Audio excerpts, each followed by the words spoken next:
For more on that story, I'm joined tonight by Professor Anthony Turton from the Centre for Environmental Management with the University of the Free State. A very good evening to you, sir. Grateful for your time. So was this bound to happen in Gauteng?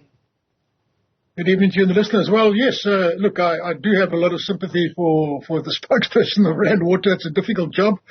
However, let's unpack the thing.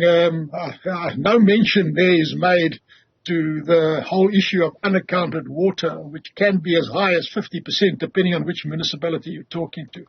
So it's quite difficult to try and ask people not to water their gardens or wash their cars when at least up to half the water that's being pumped into a municipality is being lost in the pipes before it even gets to the end consumer. And in principle, I'm opposed to blaming the consumer, because ultimately this messaging tells us that there's a fundamental water constraint and that targets the domestic sector. However, what it does not say, but subliminally is very important, is what about job creation capability? What about water for the economy?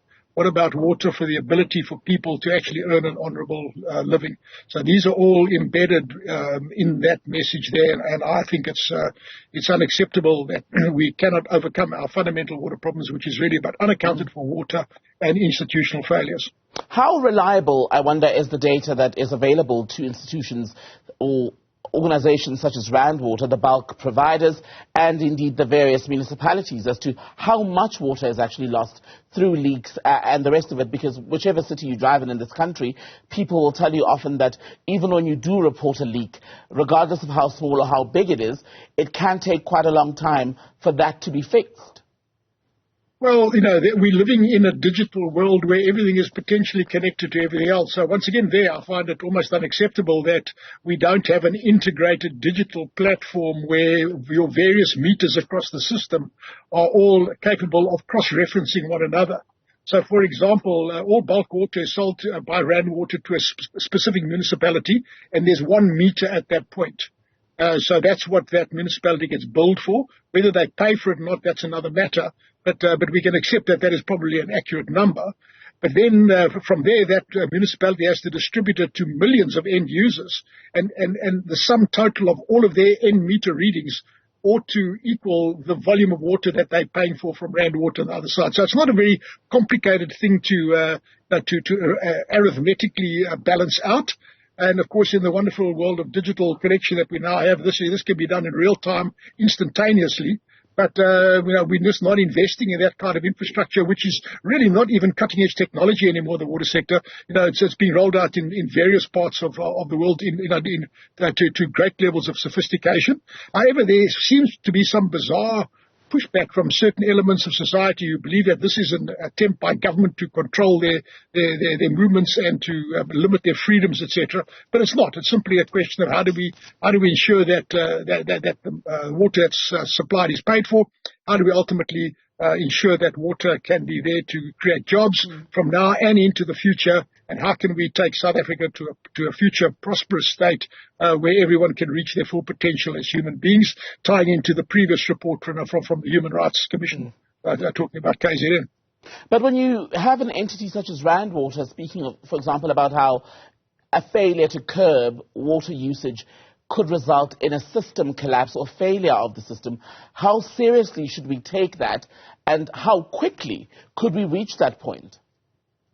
I think that's a great question, because effectively we are at systemic failure in many municipalities in the country. So what do we define as systemic failure? Well, technically systems are designed to have a 98% assurance of supply. Now, that's a mathematically derived number. And what that means is that one incident out of 50 years, there can be a breakdown in supply. And so that's a high number, and that's what the systems are designed for. Anything below that means that the system is not working to the level that it should be working to. Now, I'm doing work at the moment in KZN, where in the Ugu District municipality, where we've defined what we call minimum usable pressure, minimum useful pressure of 2.5 bar delivered to the end user. And why is that pressure necessary? Because that's what you need to run automatic appliances, and everybody today has got automatic appliances in the house. So anything below 2.5 bar delivered to the front gate is in fact dysfunctional. And we are finding that we're close to 80% not dysfunctional in KZN as a result of that. So it depends on how you define it. But ultimately, I think the important thing is we are seeing systemic failure. Rand Water is still one of the best water boards in the country, so you've got less systemic failure there than elsewhere in the country, but the system is starting to come apart at the seams simply because it's unable to meet its design obligations, and that is 98% assurance of supply, taking into consideration natural population growth, natural economic growth, even though that's not existent at the moment. That should all be designed into the system. That's not being done. Therefore, the system is failing. Can we keep up then? Because when you consider the situation in Johannesburg, Joburg Water every year from around September does put certain curbs in place. But the reality is Johannesburg is located in a province where the population goes up by the millions, possibly every year, right? Because people come here for work, for study, etc.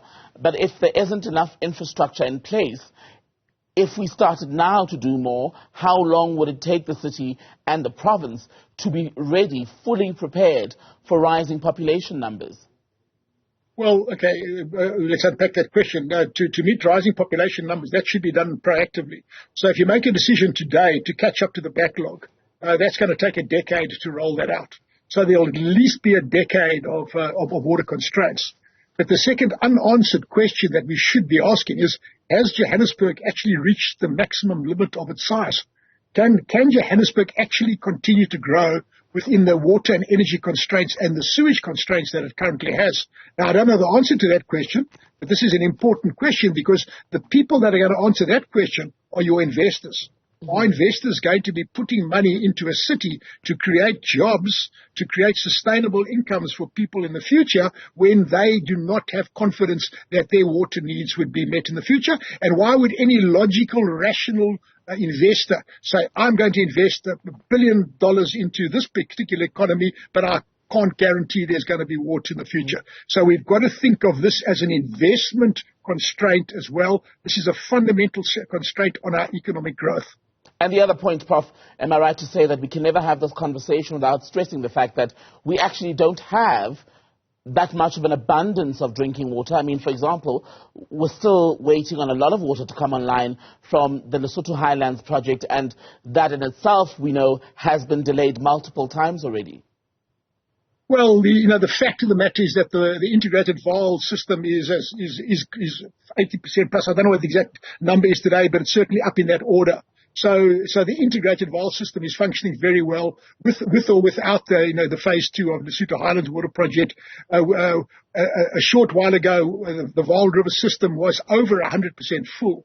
So we can't say that it's the environmental water constraints that's constraining us at the moment. There's certainly enough water in the system right now in the Vaal, and likely to be for the rest of at least of this summer period coming up. However, where we are seeing constraints is in the early spring period when people want to start watering gardens, and that's what this constraint's about. But this is the canary down the mine shaft, because if we can't sustain that small little short uptick when people start planting trees in their gardens, how are we going to sustain that long-term migration-driven population growth in Gauteng from now into the future? How are we going to create jobs for the people that are coming? And to do that, we need water and energy, but more importantly, we need confidence. If people don't have confidence in the system, they're not going to invest into the system. So blaming others and shifting the blame around does not restore confidence. We have to put out very powerful messages